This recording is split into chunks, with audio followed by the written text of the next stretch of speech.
Mente kontabay, mas informasyon at lo que ta trata, election St. Martin 2020 is snap election, manero sabisa, quizás a third time is the charm pa lo que ta trata, no ser humanang aki na Isla Riba ne momento aki, no sabing te kaminde eta, no sa conversa ko ni durante di no sa programa ko waslang pora mireding pa lo que ta trata the brand new day show, no sabing ni te kaminde eta, ine nanta hopi druk, nanta poniendo dotting the I's and crossing the T's, pero no say que te kaminde ta puta director, the chairman of the Central Voting Bureau of St. Martin, Mr. Rogers. Good afternoon, and thank you for having us again. I know we're on the clock here, but tomorrow is the big day. Yes. Give our viewers in Aruba, Bonaire, Curacao, around the world, how did the day go today, and what's the plan for tomorrow? Well, we have been waking and working our way up to this special moment, which is tomorrow. We have less than 24 hours that, persons will be able to go to the polls and cast their votes and choose their representative into the parliament, one of the 15 seats here in the St. Martin. We've been working tirelessly around the clock. Of course, we have our stakeholders. Yesterday, we had a press conference at the House of Parliament with all our stakeholders, from the police, the KPSM, of course, Police St. Martin, to the civil registry was there. I also had the Ministry of Fromi was there as well, that is in charge of setting up the polling stations. And I also had the DCOM, the Department of Communication, informing the public of St. Martin what their role is in preparing free, fair, open, and ensuring the fair elections. And we are ready, and we're trying to get as many voters out to the polls as possible in order to execute their democratic rights. We're very excited about it. As I say to everybody, happy election. Because why is it a happy election?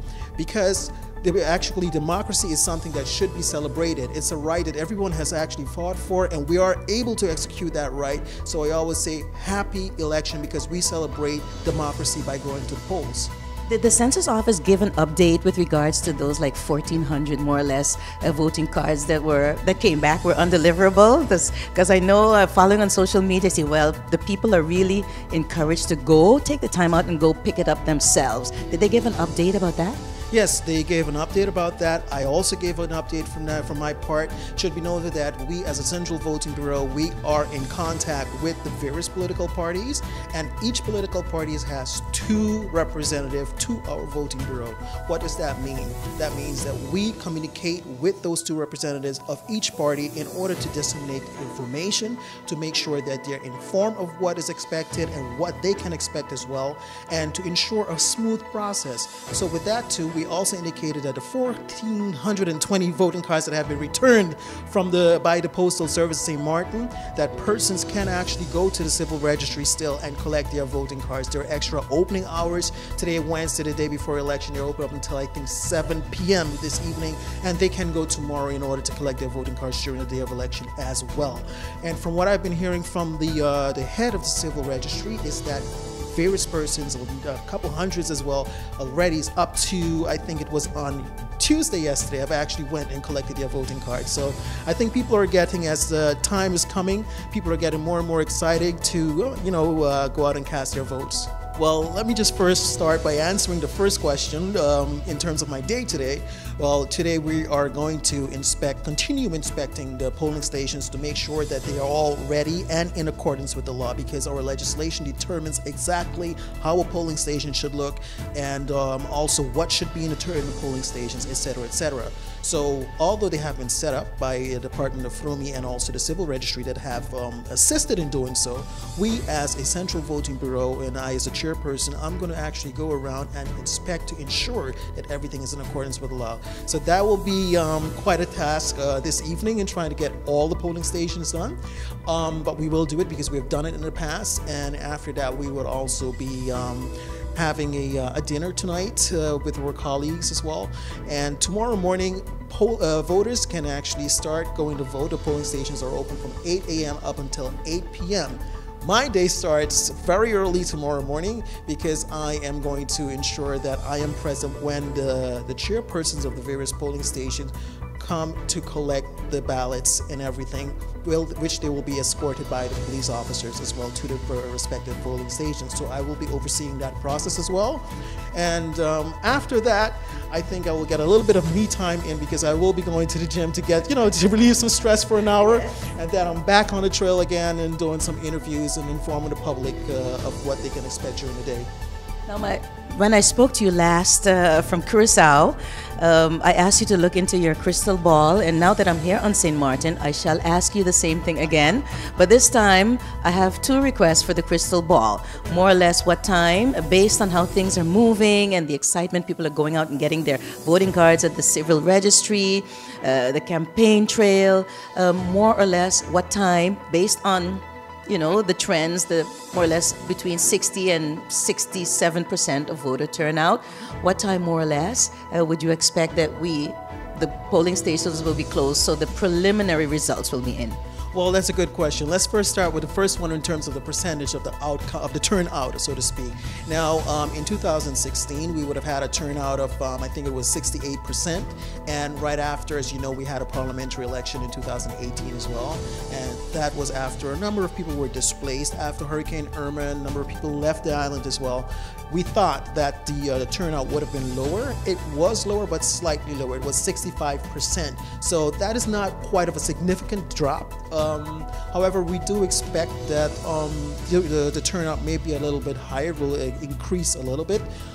As you said, correctly indicated that the trend has indicated that, or indicates and suggests that the turnout is usually between 60 and 65%. But we do hope that it goes up, as much as possible. From our end, we have gone out and actually, motivate persons to vote, to study the manifestos, and actually had time to reflect on those manifestos in order to identify who would be their representative into the House of Parliament.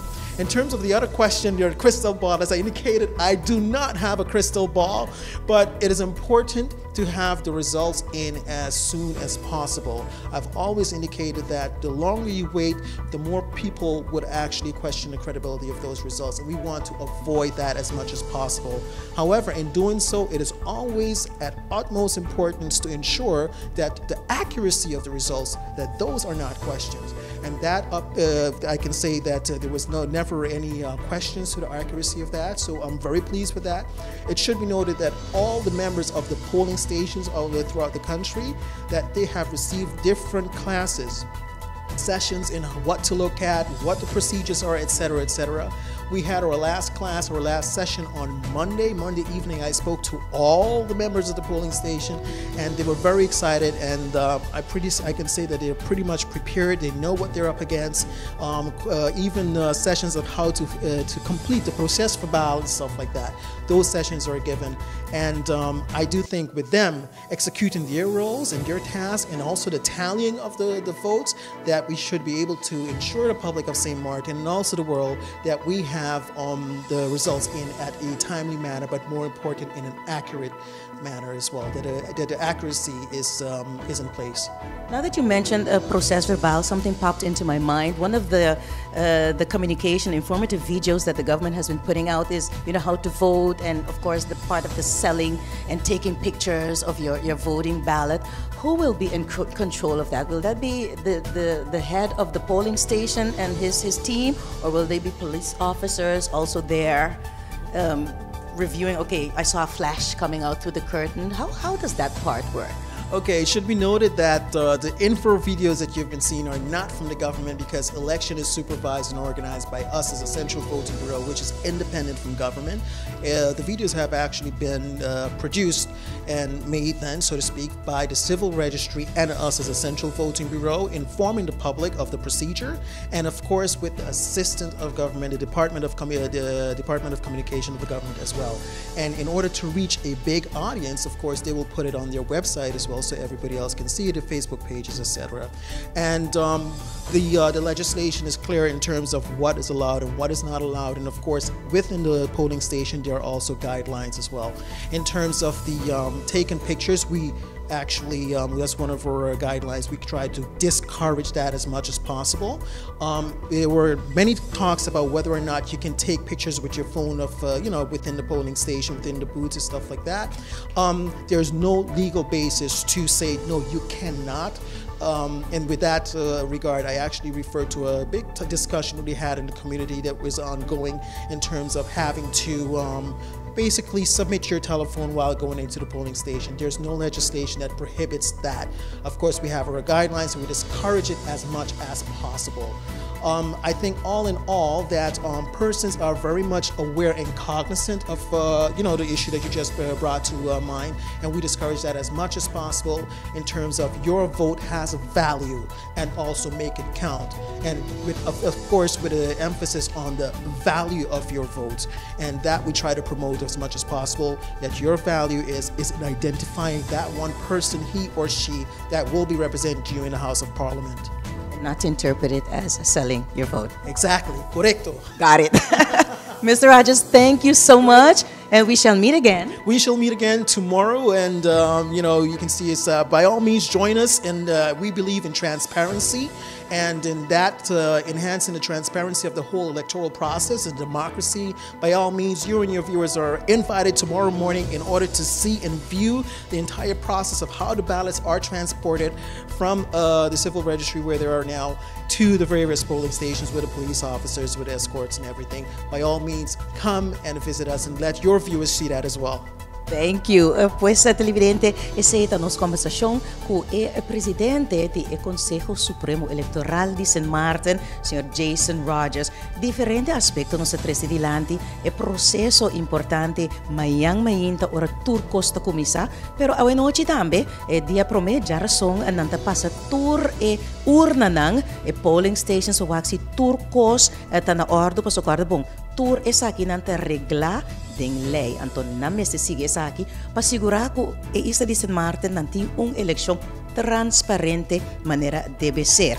Também nós toque a parte de que está sucedendo ora bota den polling station bota den urna tu bota vai baixa bobala ya nanta discurasha assimento de saca portrait cultura escena passo de verdade bo voto tem valor pero nota valor monetário que gente lo por misinterpretar eta valor de bo consciência civil. Televidente, nós acabamos de conversar com o chairman of the Central Voting Bureau, Sr. Jason Rogers. O única coisa que highlight na bolsa den mini reportagem aqui, tá a borte não que nós encontrar no momento que nós estava vindo aqui não para nós por conversar com diferente borte super life size, mais bonita mesmo. Bastante também por apreciar também o último rally nang e diferentes rallies nang quanto esforço nang te pone ding essa aqui. Or é parte de borchi aparentemente esse que hora bota pone borchi de campanha e que hora bota quita e borchi nang de campanha esse tá o reglar para lo que trata o Ministério de Justiça. Pero den a legislação não tem na qual momento potem que quita nang de facto mesura, pois é bote nang que bastante mirando está passando de fundo não poqueda até o dia 13 de janeiro e lo quita essa aqui nang depois de esse na custo de esnang de partido a pessoa de partido concerni. Outra coisa que mais tempo não tem essa aqui tá assunto de lei seco. Esse não está vigente mais durante a eleição, não está vigente durante a eleição. Então, segundo nós conversando com diferentes pessoas aqui na St. Martin, mas dia tampouco não está vigente mais.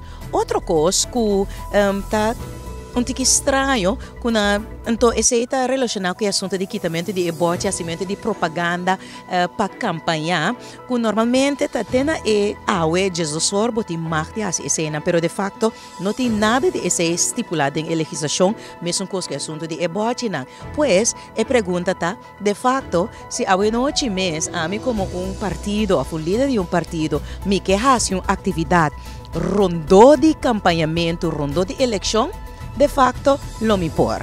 Pues ese es algo que me quiero highlight, que Passamos a reparar que nós estamos sentindo que nós que 13 pavo também den nosso reportagem aqui for the St. Martin, the Friendly Island. Amita Meritza Hakmat, tras de câmara, Devondre Jones. Até a próxima ocasião que nós trazemos mais informação para tocante de eleição St. Martin 2020 através de Dutch Caribbean TV, cuidando também muito especial de TV Caribe.